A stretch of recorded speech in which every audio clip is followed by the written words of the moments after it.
Affirmative healing, meds or no meds. Affirmative healing, meds or no meds. Now, oftentimes, I find people confusing spiritual metaphysics with Christian Science. It is easy to understand the confusion since Ernest Holmes titled his definitive work, The Science of Mind. Mary Baker Eddy, founder of Christian Science, wrote in the church's textbook, Science and Health with Key to the Scriptures, that anyone inviting a doctor to his sickbed invites defeat. And although there are many who teach from Holmes' Science of Mind who share in this opinion, Holmes did not. As we can read from Ernest Holmes' Science of Mind and Spirit, he wrote, does it make any difference whether or not the patient is taking medicine? Not at all. If it gives the patient any relief, they should have it. We need all the relief we can get. The patient is healed when they no longer need medicine. Some think they dishonor God when they take a pill. This is superstition. Discard these thoughts and give your entire attention to realizing perfection. Healing is not accomplished through willpower, but by knowing the truth. This truth is that the spirit in mankind is already perfect, no matter what the appearance may be. Holding thoughts has nothing to do with this form of healing. If you find when you begin to give a healing affirmation that the process gives you a headache, know that you are doing your work on the mental plane and not through spiritual realization. A healing affirmation should leave us in a better condition than before we gave it. Otherwise, it is not a good healing affirmation. Now, one might ask, is all mental disease a thought held in the conscious mind of the patient? No, not necessarily. It may be a subconscious thought, or it may be the result of many thoughts which brought together produce a definite result. Combinations of thought unite to produce definite effects. And this is why we use affirmation, because affirmation will consciously send the message to our subconscious mind that we are seeking healing.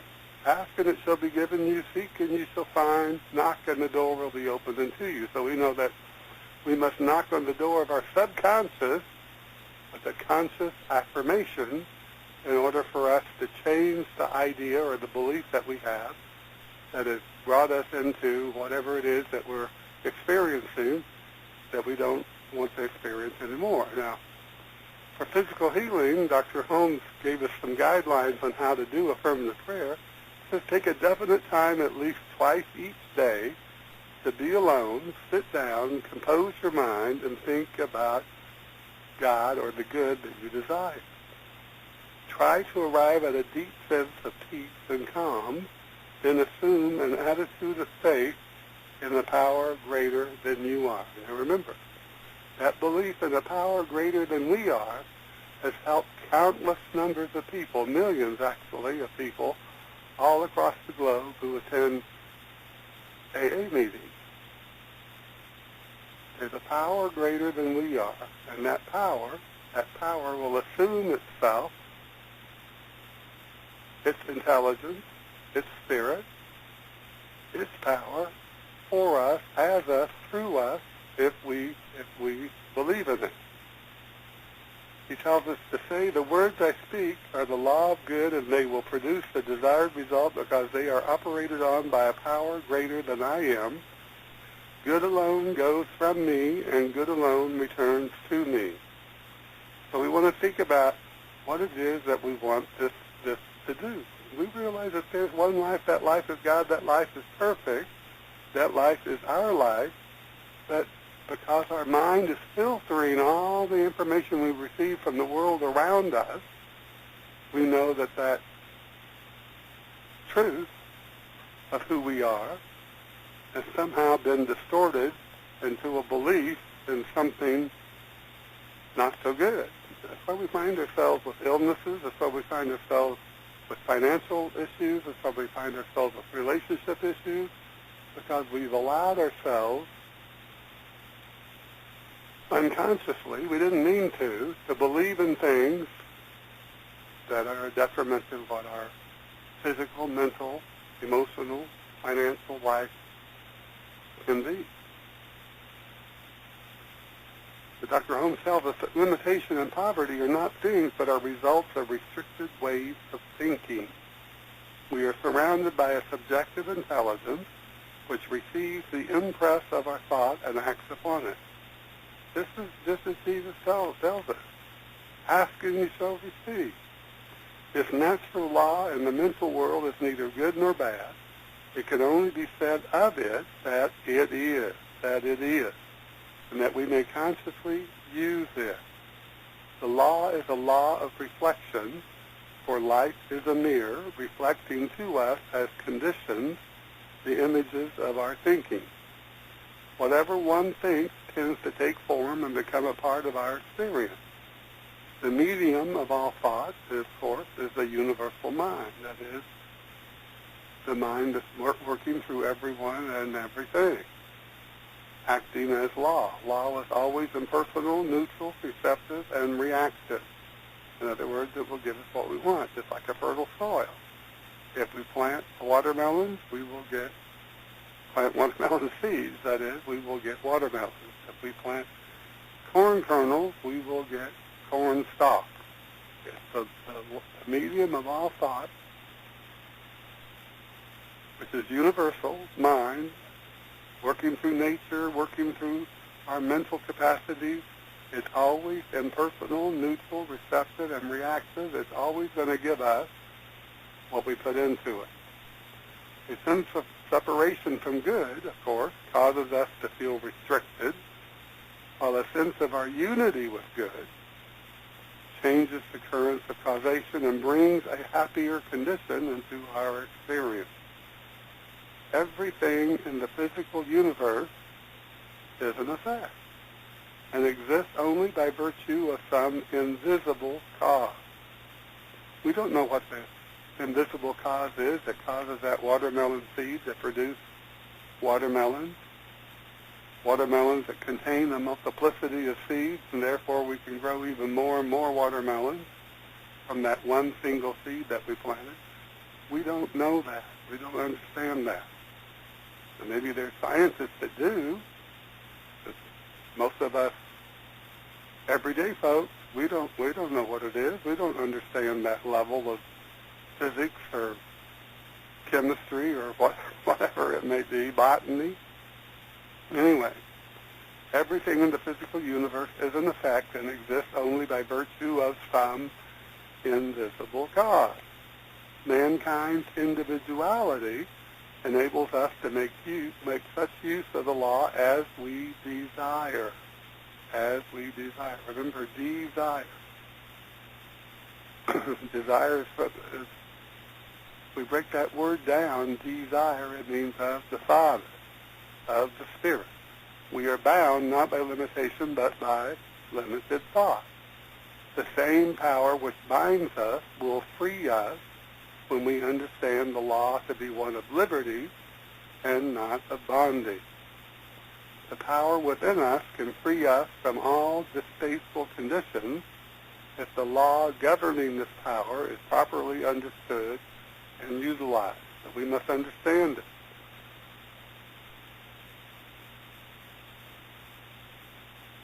We must know and we must begin to believe what it is. What it is that we must be felt in spiritual practice, the feeling which is beyond words, statements, and phrases. It is the essence of life, the spirit of the thing from which the mind automatically draws a conclusion. Get into the spirit of the thing.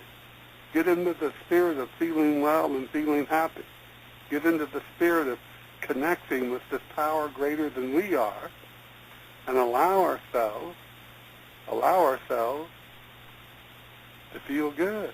If we can just feel good for a few moments every day, whatever illness we are experiencing will go away. It will cease to be. It will have nothing at all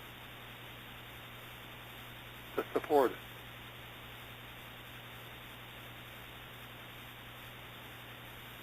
Remember, the Mastermind Jesus said the kingdom of heaven is at hand, not low here or low there. So what things soever you desire when you pray, believe that you receive them and you shall have them. Now, he was giving us a principle, and all principles are universal, changeless, and ever-present. All universal principles are available to each and every one of us, but we must understand them, and we must not get defensive. Because if we get defensive and say, oh, this isn't my fault, it's not my fault that I'm sick, it's not my fault that I'm poor, it's not my fault that I've gone through 12 marriages in 10 years. It's not my fault, just kidding. It's not my fault. We went through that whole thing of blame and shame a few weeks back. I noticed on YouTube.com that it's not a very popular video. A lot of people don't want to talk about blame and shame. But we all walk around with a sense of blame. Most of us do, at some point in our life. I have. But we must understand that blame doesn't get us out of anything. Blame doesn't change a thing. Neither does shame. Change nothing. Everything comes back to the law of mind. The law of mind, which is the medium of all action, is a law of perfect balance. The objective world perfectly balances the images within the subjective world. Water will reach its own level by its own weight, and according to the same law, consciousness will externalize at its own level by its own weight. So what is consciousness? Consciousness is what we see in the world around us. If we see ourselves as poor, then we have a poverty consciousness. But if we see beyond the physical things that we possess and say, I am rich beyond anything I can imagine for myself, and get into that feeling of being rich, then we won't get all upset or down or discouraged, frustrated by where we're at. Remember, where we're at is only temporary. Everything can change quickly. Cause and effect are but two sides of the same thing, one being an image in mind and the other its objective condition. Here is the invariable rule for knowing how to create affirmations. We can judge the subjective concept only by its objective effect. If everything we do leads to confusion, we should affirm to know that we are poised, not confused. The spirit is not confused over anything. If everything we do turns out to be a failure, we must know that the spirit within us cannot conceive failure, and so that we're giving it a lie to create something for us. No failure in God, so there can be no failure in me. Say that to yourself. There's no failure in God, so there can be no failure in me, because I am of the nature of the one life, the only life there is, which is Spirit, God. Jesus said the Father is Spirit, and that Spirit lives in you and me. If we're alive, Spirit is within us. So what we put into the affirmation will come out of it. More than we appear to put into it can come out of it, but not a different type. Oh, so we're back to the watermelon. If I plant a watermelon seed, I will get watermelon. But I will get a number of melons, and they will have a lot of seeds that can produce more melons. So the thought is multiplicity, but never division. In other words, we never say we're going to be a success as a scientist, and then turn around and say we're going to be a success as an architect, because we've divided the concept, the definitive idea of what we desire. So we have to be clear. If we don't know what we desire, don't affirm anything.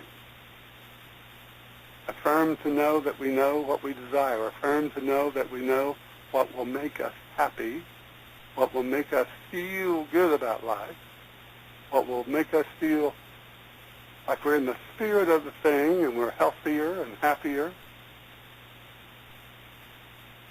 knowing that it's so.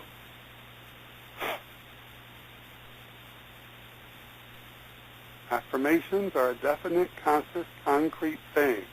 There is intention in an affirmation, and there should be a definite acceptance. In other words, we have to know what it is that we want before we turn to God and start affirming and asking and seeking and knocking on the door of our subconscious. The manifest universe is a result of the self-contemplation of God. Mankind's world of affairs is a result of our own self-contemplation. And we were at first ignorant of this, not in a mean way, we just didn't know. And so we have found ourselves through wrong thought and action to some things that we really didn't want to experience.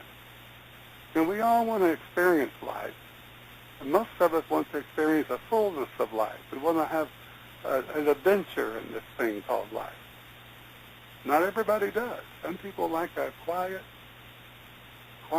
life, little change, but others like a life filled with change and adventure and all manner of excitement. It's up to us to self-contemplate what it is that we want. So as we reverse the thought that binds us to the negative, we reverse the condition that's depending on that thought. And there is neither effort nor strain in knowing the truth. Right action will be compelled through right knowing. Therefore, when we know the truth, it will compel us to act in a correct manner. So what is the truth? The truth is what we know for ourselves. The truth is what we accept for ourselves at any given time. And as we go through life, that truth that we accept for ourselves can change. And there's nothing wrong in seeing the change happen, nothing wrong in allowing ourselves to experience the change. There's nothing wrong in saying that which I was positive about yesterday, I could care less about today. Nothing wrong with that. So in our study of the law of mind, we never want to lose sight of the fact that love is the guiding principle of healing. Love is the guiding principle of healing. It takes both love and law to change illness into health, poverty into wealth, and so forth. I will always remember and never forget these words of the profound wisdom given to us by Ernest Holmes. He said, love points the way, and law makes the way possible. In truth, it can be no other way. Love is the nature of God within us. As the Mastermind Jesus stated, the kingdom of God is within you. In other words, the power, intelligence, and spirit of God is the very life of us. The life that is our reality, both here and in the hereafter. So if we understand that and we believe in it, it brings a whole manner of different things into our life. Then there are people that will say, if all the mind there is God, then how can I think wrong thoughts or have any but God thoughts? And the connection between universal mind and our own individual minds is one of the most difficult things to put into words. But when it once dawns on us, it is easily seen. There is in reality only one mind, or spirit, which is life, intelligence, and so forth. That's why we can all communicate with each other. Even if we don't understand each other's languages, we can still communicate with each other. And we can communicate with animals. Animals understand us, and animals relate to the words that we say and the tone of the words that we say. So we know there's only one mind working through all of life, and we can communicate through all levels of life. Mankind is made up of spirit, soul, and body, and spirit is the central, unchanging I of us. the part that since infancy has never changed, until all eternity never will change, soul, or what metaphysical people call the mortal mind, is the region of the intellect where we do conscious thinking and we exert free will. This part of our being is in constant process of changing. In our outspringing from God into the material world, God is inner. In other words, one with God, soul or mortal mind or intellect is the clothing, as it were, of the spirit. Body is the external clothing of the soul, yet all are in reality one. All in reality are one. Just as steam, water, and ice are one, only in different degrees of condensation. So in thinking of ourselves, we must not separate our spirit, our soul, and our body, but rather hold it as one if we want to be strong and powerful. If we want to be strong and powerful. We want our words to be strong and powerful.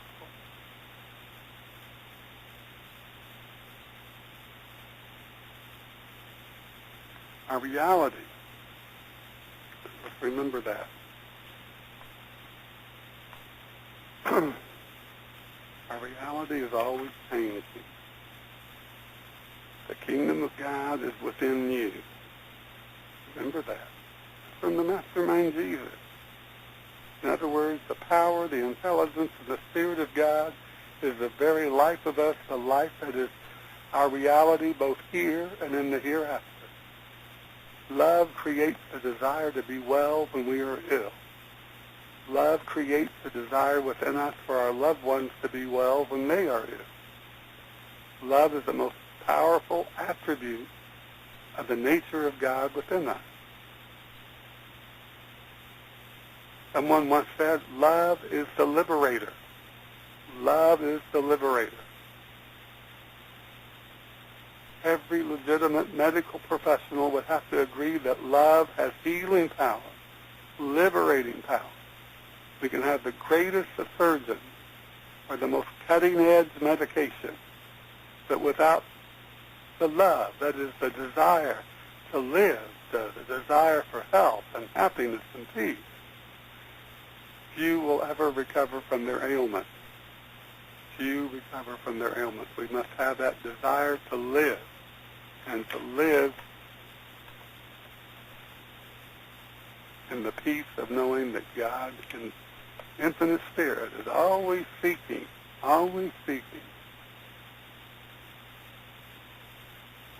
to be reflected through us.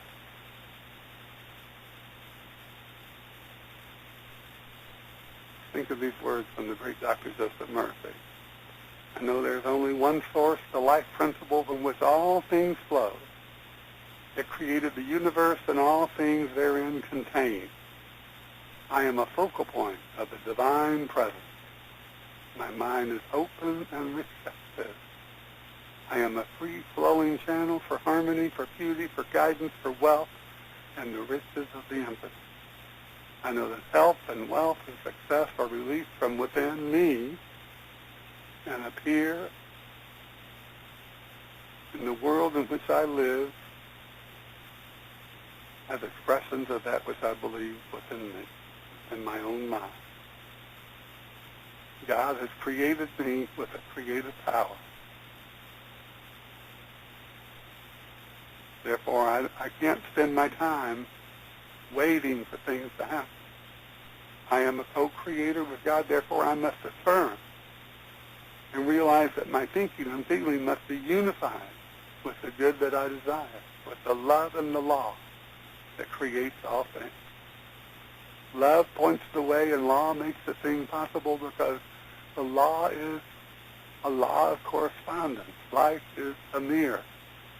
We must understand that. We must never beat ourselves up for falling short of having that which we desire, or falling short of realizing the life that we desire to experience. We must always, constantly choose to live, and to live more abundantly, to live the good life, the joyful life, and the wonderful life, and to feel the happiness and the joy of knowing that life is wonderful. Life is beautiful. Life is wonderful no matter what age we may be, you know. In June, my great friend, the Reverend Irene Dannon, sent me an affirmation. Actually, it's kind of a poem affirmation. She turned 90 years old, 90 years old. This is what she wrote. Wow, now that I am 90, how do I feel? Do I feel 90? Do I feel that old? No. My body is 90, but my mind still screams of youth. In my mind, I still play tennis. In my mind, I still make fabulous love. In my mind, I am still the best dancer. Life was exciting and glorious. There was winning and there was losing. And there was joy and there was pain. I gave to those who needed, helped anyone who asked. I gave of love and compassion and peace, and I loved it all. But now I am in the autumn of my life, and I ask who was winning, my mind or my body? Who was winning, my mind or my body? And I know. And when the good Lord calls me, I will proclaim with a smile on my face, thank you, God. It's been a fabulous journey. Love you, and thanks a million. Irene, wasn't that fabulous? 90 years old. She turned 90 years old. What a great thing to write on her 90th birthday. What a wonderful thing. She sent it to me. So once again, I want to thank you for being with me today. It's been my great pleasure to have you. God bless you, and God bless us all.